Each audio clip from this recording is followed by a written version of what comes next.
Hi everyone, my name is Leanne and today we are going to be talking about my reading year so far and answering some of the questions from the mid-year book freakout tag.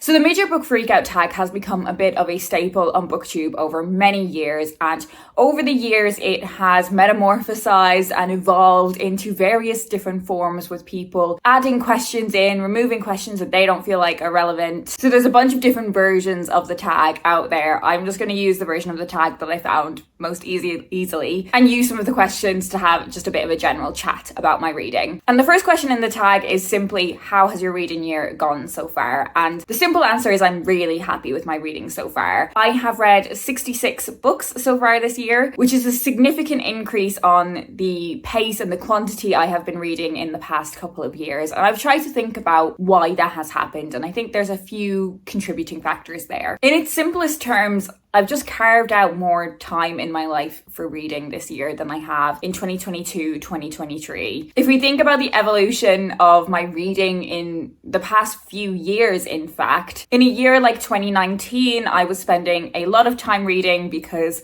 quite frankly, I had no money. So I wasn't really able to go out and pay to do fun stuff. I spent quite a lot of time being solitary that year. It was the year that I moved to London. Didn't really have much of a network in London at that point. 2020 I read loads because didn't really have any kind of social life in 2020 for the obvious reasons. I moved back to London in mid 2021, so I had the first 6 months of the year carrying on that lockdown reading behavior of reading loads because I had nothing else on. And then that was when my reading in the second half of 2021 really started to slow down compared to where it had been in years previous.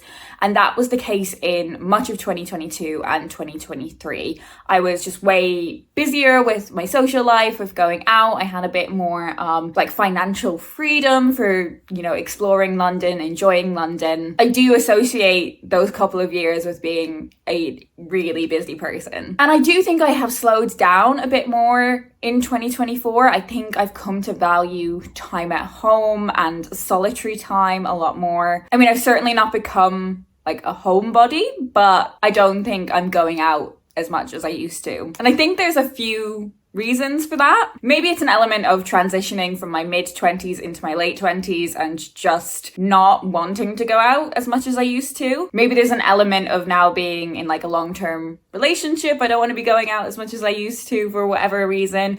But my living situation has also changed. So in September last year, I moved out of a 4-person London house share and now live in a 2-bed flat. I only live with one other friend. And that has been a much better living situation for me. I have kind of more space to enjoy reading. I can read in my bedroom with my Kindle on my little stand by my bed, or I can enjoy the living room, which is this room where all of my books are. I do get more alone time in the flat than I did compared to when I was living with 3 other people, because when you live with 3 other people, there's more movement in and out of the communal spaces. You spend a bit more time socializing. There's always kind of someone around to spend time with, whereas I do get more alone time in this flat to just enjoy reading. And my housemate is a big reader as well, so sometimes we've sat together and read on the sofa. So that's a very long-winded way of saying I have been enjoying reading a lot more this year and have been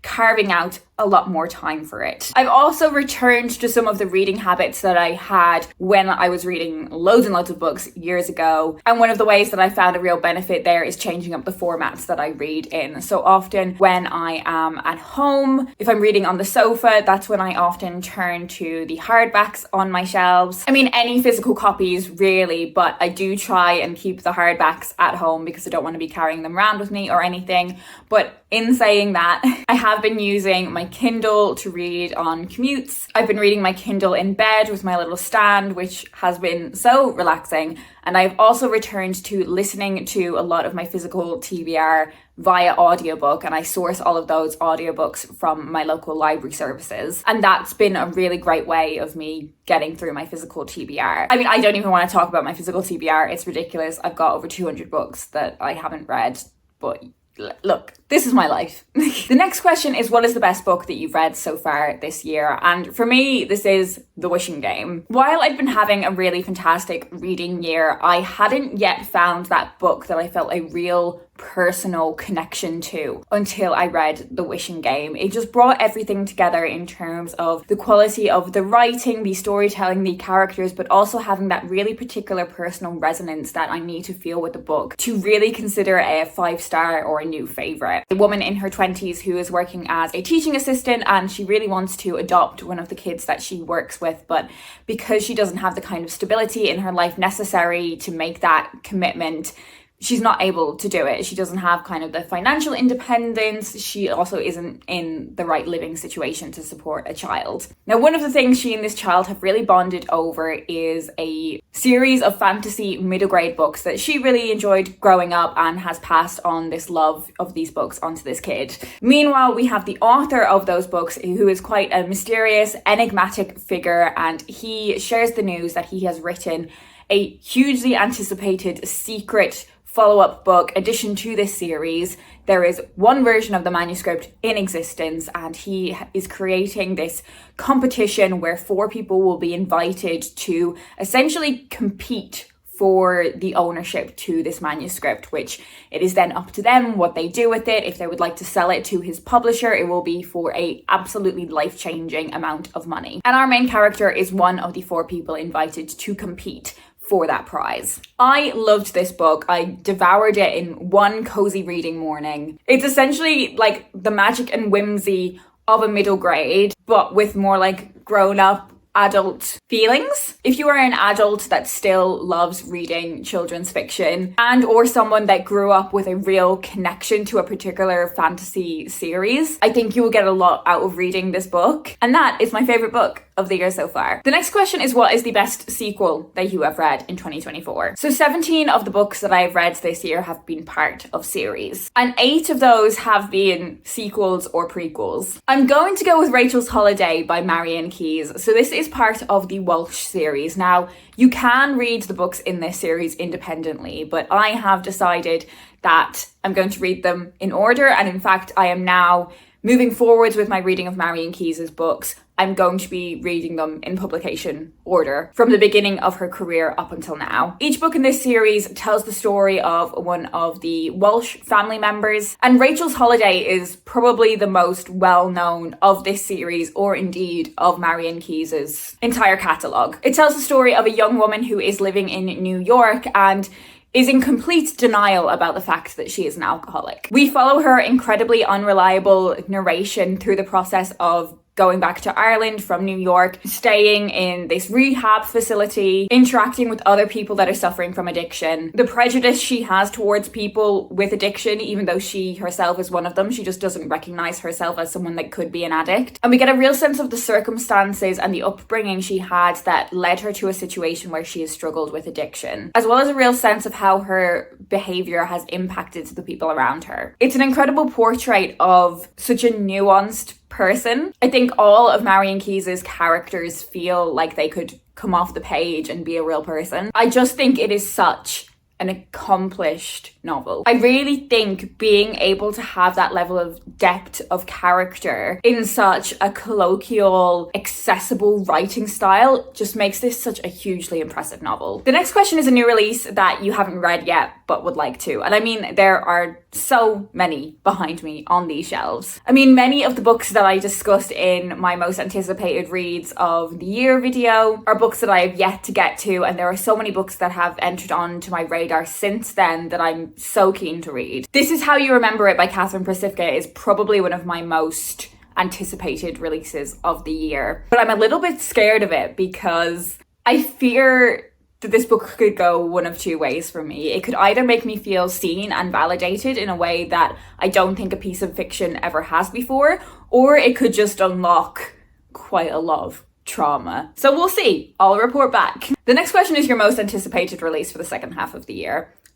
And it's Intermezzo by Sally Rooney. Okay, so my journey with Sally Rooney. The first book I read of hers was Normal People. It remains one of my favourite books of all time, and I don't think that will ever change. Conversations with Friends I thought was fine. I read it, I liked it. There were bits that I found actually really impactful, and there were some bits that I found quite forgettable. Beautiful World, Where Are You? I still don't really know how to feel about that book. I mean, you can see it right behind me, so I've kept it for a reason. But I think all of this contributes to me just feeling really unsure about how I'm going to feel about the new Sally Rooney. So I'm really anticipating finding that out.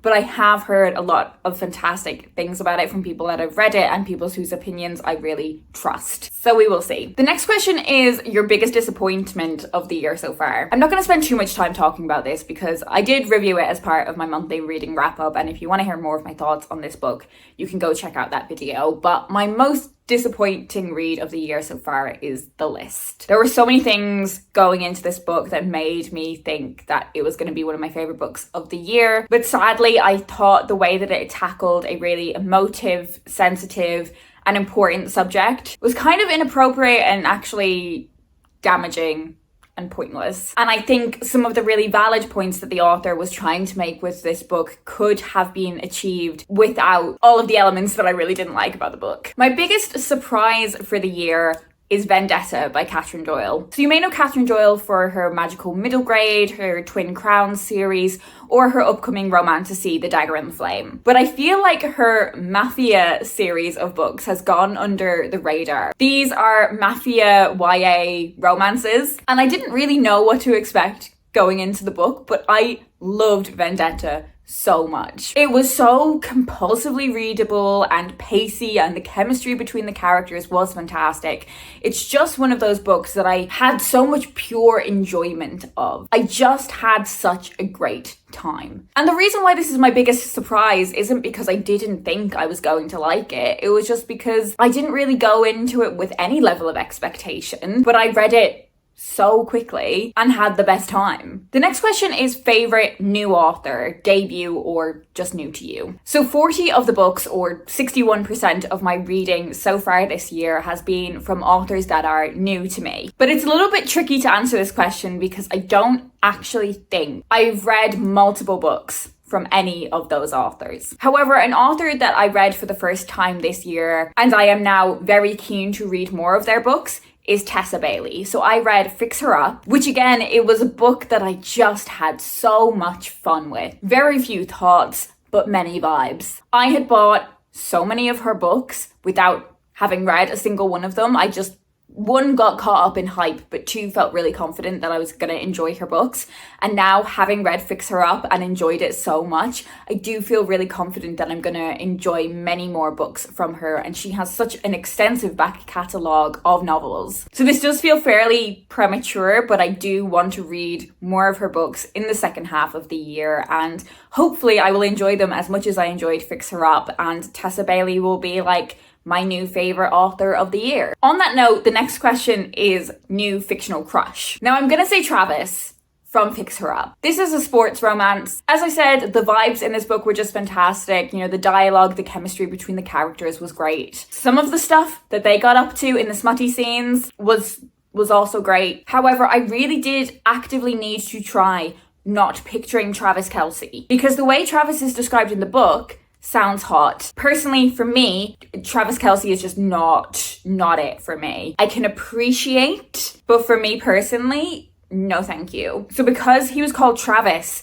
and the only Travis I know is Travis Kelce, I really had to actively try not to imagine him. The next question is your new favorite character. This is really hard. I don't necessarily know if I have a new favorite character. I think this question maybe lends itself more towards book series where you might be spending a lot of time with characters repeatedly. But there are a pair of characters that I think about very fondly, and that is Belle and Joni from You Could Be So Pretty by Holly Bourne. The relationship between the two of them is just so brilliant. The way at the beginning of the novel they feel like they couldn't be further apart from one another. And gradually over the course of spending more time together and developing feelings for each other, they come to understand each other so much better and embrace elements of each other's personalities. And there's something about the intimacy of that relationship that you have between teenage girls, whether that is a friendship or a romantic relationship. There is so much intimacy in that connection, and how it can go from being incredibly close to having huge conflict. And that period of your life where you are having awakenings about the world around you and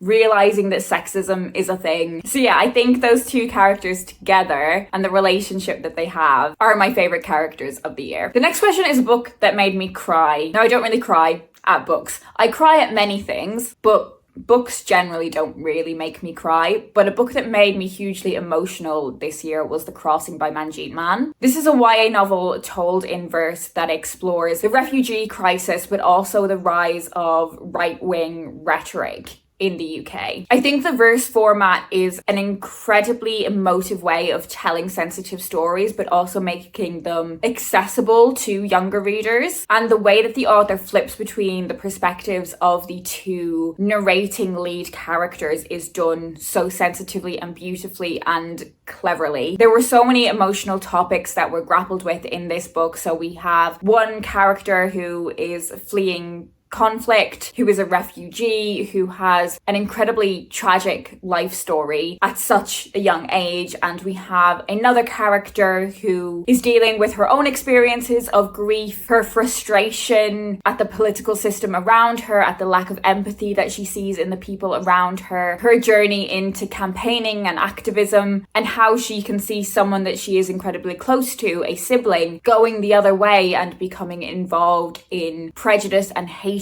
towards the communities that she wants to be fighting for the rights of. Her story is incredibly powerful, and paired with the struggles of someone fleeing conflict, seeking refuge, and the honestly just heart-crushing things that he goes through, it is such an emotionally powerful and at times very upsetting novel. A book that made me happy was Love, Frankie by Jacqueline Wilson. I love Jacqueline Wilson. She is one of the big reasons that I am such an avid reader. She is one of the reasons that I am a socialist. I have so much connection and affinity with her books from growing up, but also from when I've revisited them. And, you know, in pandemic times, rereading her books offered me a huge amount of nostalgia and comfort. And I read Love, Frankie this year, which is one of her more recent books. And it's about a girl's experience of realizing her sexuality and coming out. And again, it has those very intense elements of the connections that girls make when they are teenagers and how difficult it can be when the journeys that people are on with their sexuality are moving at different paces. But the reason this book made me so happy was in many ways simply because it exists. For Jacqueline Wilson to be writing about this now, for young girls who are reading her books now and will feel seen and validated and reflected in that story, it makes me so happy that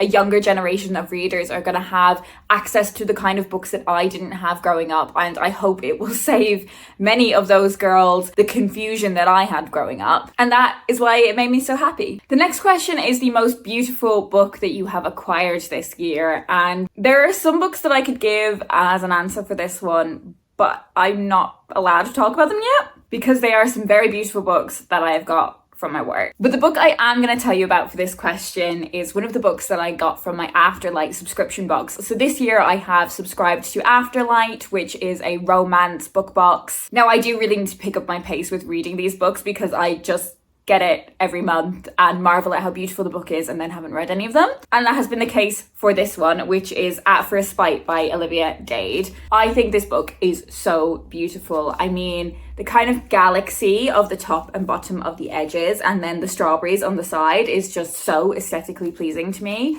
And then when you take off the jacket of the book, you have on like the PLC, you have this kind of like street scene, which I just think is so gorgeous. Couldn't tell you about the actual story, but I'm sure I'll read it at some point. And the final question is, what are some books that you need to read before the end of the year? And I'm going to give the same answer that I give every year, and that is all of the books. My to-be-read pile is out of control. I have over 200 unread books. However, I am going to take this moment to set some goals for myself. Firstly, by the end of the year, there must be no unread books on my shelf that I've had on my shelf prior to 2020. That does still mean there can be 4 years worth of unread books on my shelf, but we're setting realistic goals here. If there are any unread books, they gotta go. Number 2, by the end of the year, I must have read all of the books that I pre-ordered for 2024. I don't want to see any books that I pre-ordered coming out in paperback before I've read the hardback that I pre-ordered. Number 3, I would like to read 4 more classics by the end of the year. My goal to read my Penguin English Library books is a lifelong goal. I'm not in any rush. However, I do feel like we should make at least some steady progress. So if I read 4 by the end of the year, that will bring our 2024 total up to 5 classics read this year, which I'm content with. Number 4, there should not be more than 2 unread books by the same authors on my shelves by the end of 2024. I'm looking at you, Tessa Bailey, and I'm looking at you, Marian Keyes. I've mentioned them already in this video. I need to read some of their books. So they are the 4 goals that I'm setting for my reading by the end of the year. In theory, they should be really achievable, but let's see. Okay, everyone, that is it for me today. They are all of the questions that I'm going to answer in this tag. There are a few other questions that are floating around in the variations of this tag, but I'm not going to answer them. You've had your lot. Let me know down in the comments if you have thoughts on any of the things that I have mentioned. Do let me know your favorite read of the year so far if you would like. And if you want to let me know that you're here but you don't have anything in particular to say, leave me a fruit emoji of your choice in honor of these gorgeous strawberries on the edge of At First Bite. That's it for me today. I hope you're doing well, and I will speak to you in my next video.